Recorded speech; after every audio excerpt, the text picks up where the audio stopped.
नमस्कार विद्यार्थी मित्रांनो, इयत्ता 10वी विज्ञान आणि तंत्रज्ञान भाग 2 या विषयातील पाठ क्रमांक 3 सजीवातील जीवनप्रक्रिया भाग 2 यामधील आर्तव चक्र किंवा त्यालाच आपण ऋतुचक्र म्हणतो, तो घटक आज आपण अभ्यासणार आहोत. तर काय आहे? यौवनावस्थेनंतर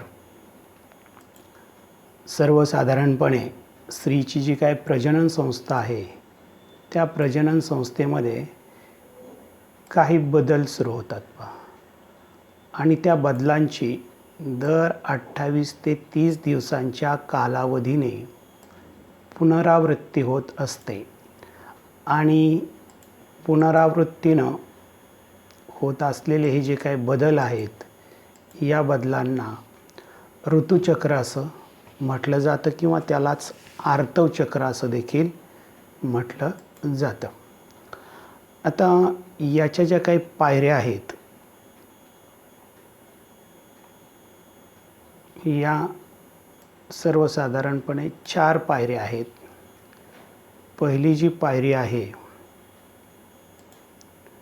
ती आहे रजोस्रावाचा काळ. दुसरी जी पायरी आहे ती आहे गर्भाशयाच्या अंतस्तराच्या पुनर्निर्मितीचा काळ.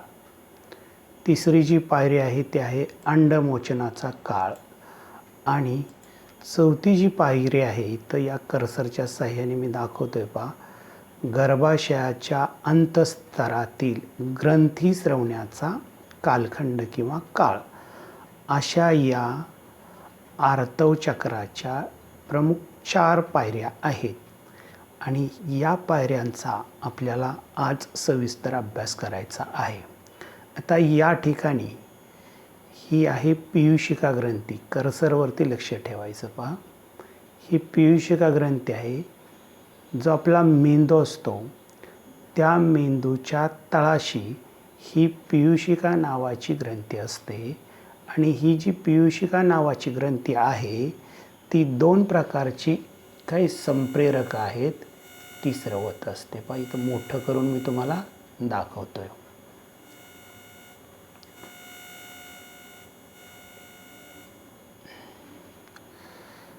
हे बघा, ही पीयूषिका ग्रंथी आहे.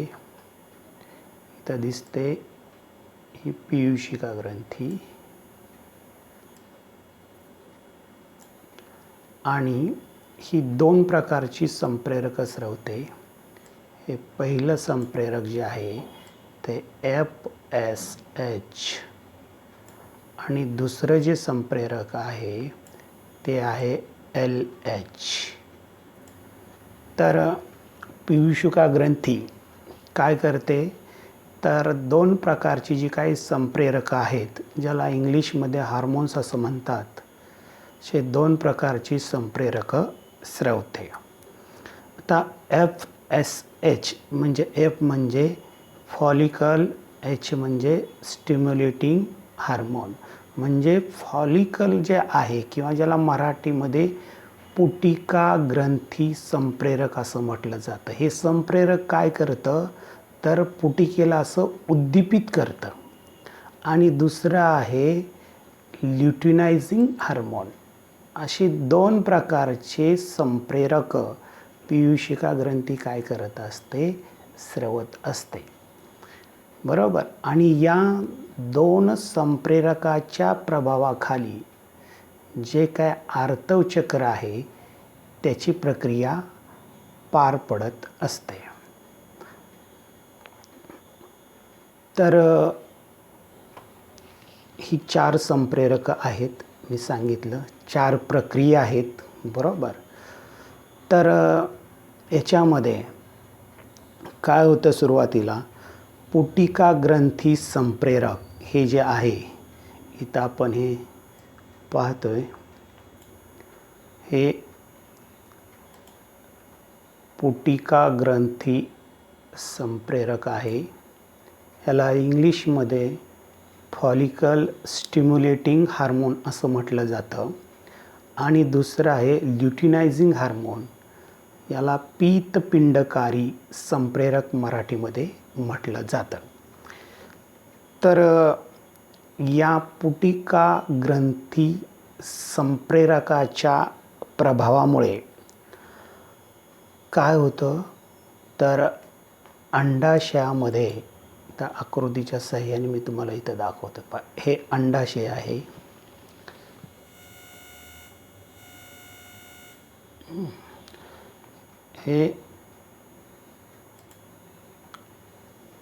हे पूर्ण अंडाशय आहे, बरोबर.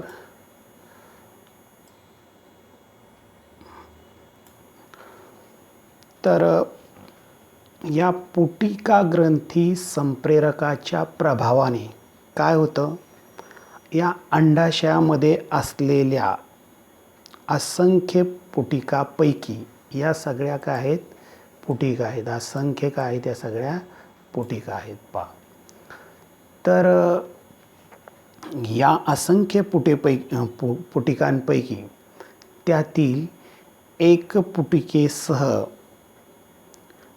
त्यातील अंडपेशीचा विकास होण्यास सुरुवात होते. तर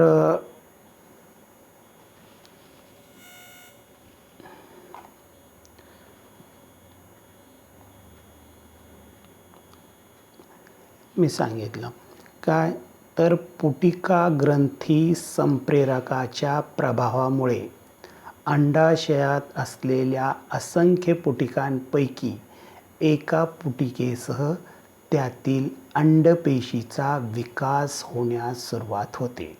तर अंडाशयामध्ये असंख्य काय असतात, पुटिका असतात. त्या असंख्य पुटिकांपैकी एका पुटिकेसह त्यातील अंडपेशीचा विकास होण्यास सुरुवात होते. तर इथे मी दाखवते पहा.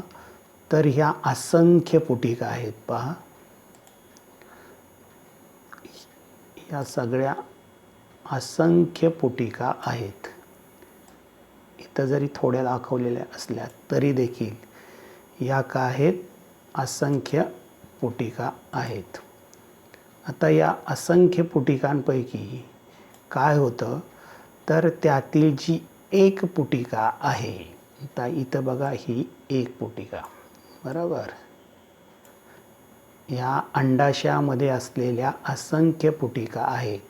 या असंख्य पुटिकांपैकी एक पुटिका त्यातील अंडपेशीसह विकसित होण्यास सुरुवात होते. पहा, ही आहे पुटिका.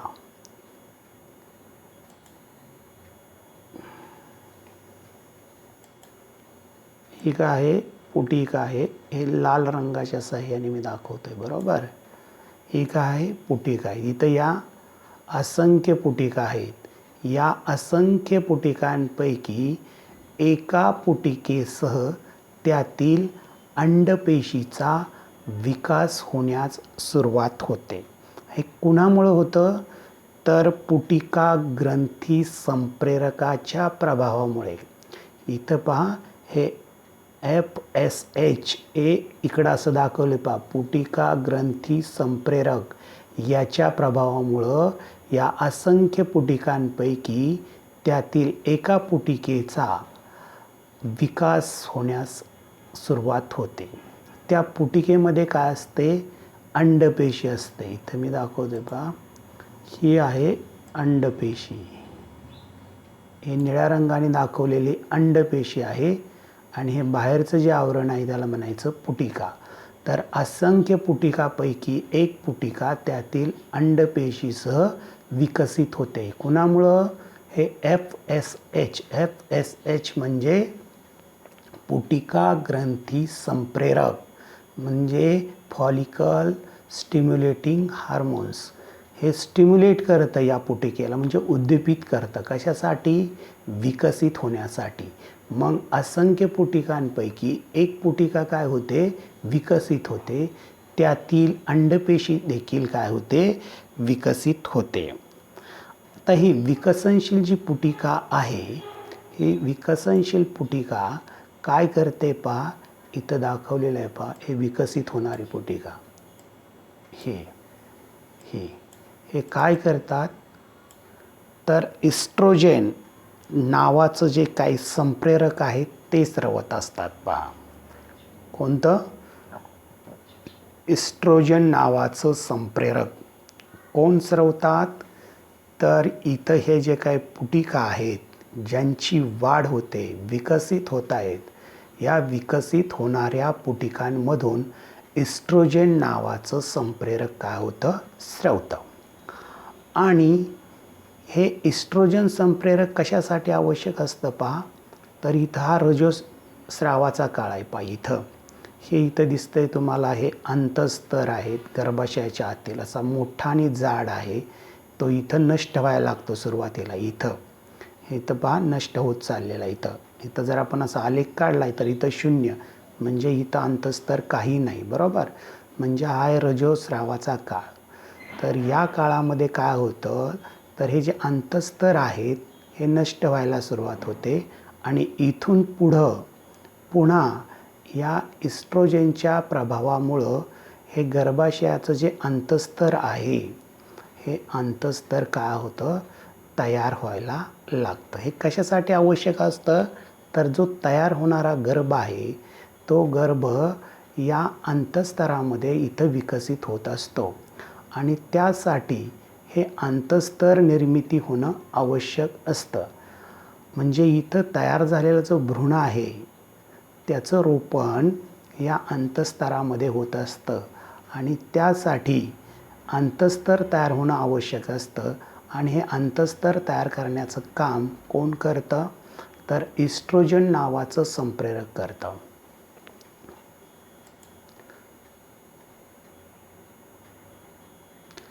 हे बघा इथं असं हे गर्भाशय आहे बरोबर आणि या गर्भाशयाच्या इथं असं आतमध्ये हे जे काही अंतस्तर आहेत हा अंतस्तर पुनर्निर्मिती होत असते इस्ट्रोजन नावाच्या संप्रेरकामुळे.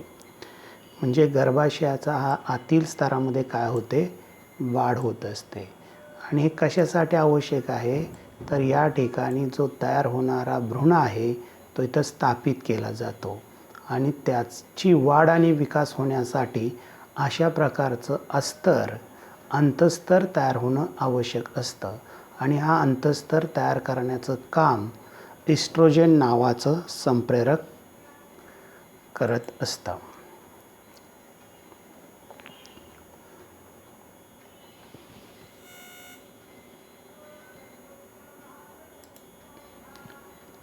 त्यानंतर पुढे आता पुटिकेची वाढ झालेली आहे. पहा इथं आपल्याला दिसते पुटिकेची पूर्ण वाढ झालेली आहे.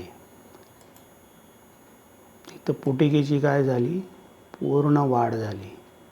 पूर्ण वाढ झाल्यानंतर काय झालं तर ही पुटिका काय होते फुटते. इथं ही पुटिका काय झाली फुटली आणि फुटल्यानंतर त्यामध्ये असलेली ही अंडपेशी अशी बाहेर आली. ती सर्वसाधारणपणे 14 ते 16 या दरम्यान सर्वसाधारणपणे 14व्या दिवशी हे अंडपेशी जी आहे ती अंडाशयामधून बाहेर पडत असते आणि याला अंडमोचन असं म्हटलं जातं. पहा म्हणजे पुटिकेची पूर्ण वाढ झाल्यानंतर ती फुटते त्यातील अंडपेशी अंडाशयाच्या बाहेर पडते याला अंडमोचन म्हणतात. म्हणजे काय तर अंडपेशी अंडाशयाच्या बाहेर पडणं याला काय म्हटलं जातं अंडमोचन. आणि सर्वसाधारणपणे हा 14व्या दिवशी म्हणजे इथं पहा मासिक रजस्रावाचा काळ सुरू झाल्यानंतर जे काय 14वा दिवस आहे त्या 14व्या दिवशी अंडाशयामध्ये असणारी जी काय अंडपेशी आहे ती अंडाशयामधून बाहेर पडते. याला अंडमोचन असं म्हटलं जातं.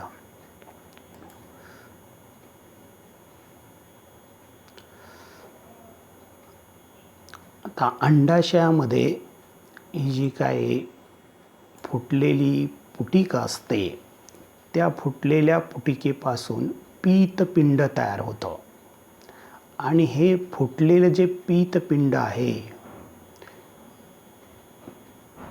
ते पीतपिंड प्रोजेस्टेरॉन संप्रेरक स्रवण्यास सुरुवात करतं. पीतपिंड काय करतं? प्रोजेस्टेरॉन संप्रेरक स्रवण्यास सुरुवात करतं. प्रोजेस्टेरॉनच्या प्रभावाखाली गर्भाशयाच्या अंतस्तरातील ग्रंथी स्रवण्यास सुरुवात होते व असे अंतस्तर भ्रूणाच्या रोपणासाठी तयार होते. तर मी सांगितलेलं आहे पहा. तर इथं आपण पाहतोय हे पुटिका फुटलेली आहे आणि या फुटलेल्या पुटिकेपासून हे पिवळं जे दिसतंय हे पीतपिंड तयार होतं पहा. ही सगळी काय आहेत? पीतपिंड आहेत आणि या पीतपिंडापासून प्रोजेस्टेरॉन नावाचं संप्रेरक काय होतं? तयार होतं आणि त्याचं काम काय आहे? तर गर्भाशयाच्या अंतस्तरातील ग्रंथी स्रवण्यासाठी हे आवश्यक असतं. पहा हे दिसत आहेत, हे जे दाखवलेलं आहे याची जाडी वाढत चाललेलं आहे. पहा इथं पहा याची जाडी कमी आहे, इथं वाढली, इथं वाढली, इथं आणखीन इथं अशी वाढत गेलेली. हे गर्भाशयाच्या आतील हे अंतस्तराचं काय आहे? आवरण आहे, जे भ्रूणाच्या रोपणासाठी आवश्यक असतं.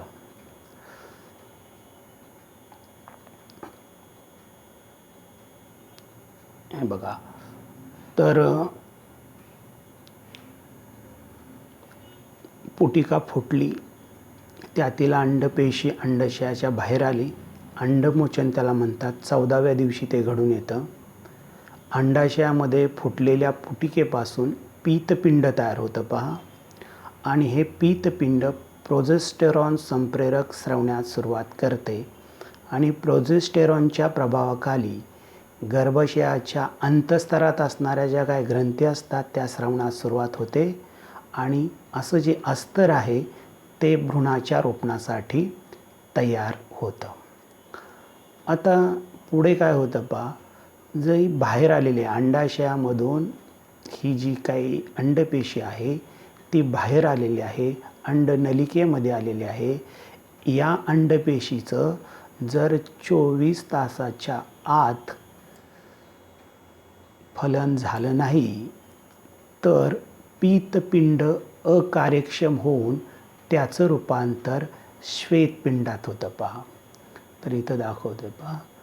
आता जर इथं हे अंडपेशी बाहेर आलेले आहे, अंडमोचनाचा काळ 14व्या दिवशी, जर या अंडपेशीचं शुक्राणूमार्फत जर फलन नाही झालं तर काय होतं?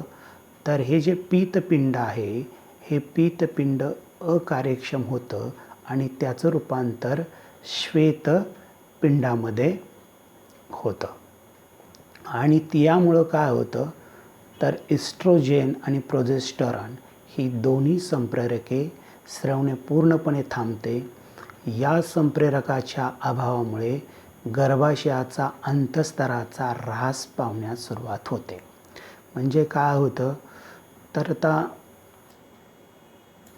ही प्रोजेस्टेरॉन आणि इस्ट्रोजन हे संप्रेरक स्रवण्याचं थांबलं की हे पीतपिंड अकार्यक्षम होतं. हे अकार्यक्षम झालं की याच्यामधून ही संप्रेरकं स्रवत असतात. ही संप्रेरकं स्रवण्याचं काय होतं? बंद होतं आणि त्यामुळं काय होतं?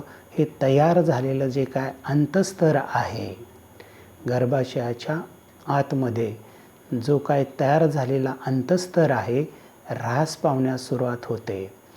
त्या अंतस्तरातील ऊती आणि अफलित अंडपेशी योनिमार्गाद्वारे बाहेर टाकली जाते.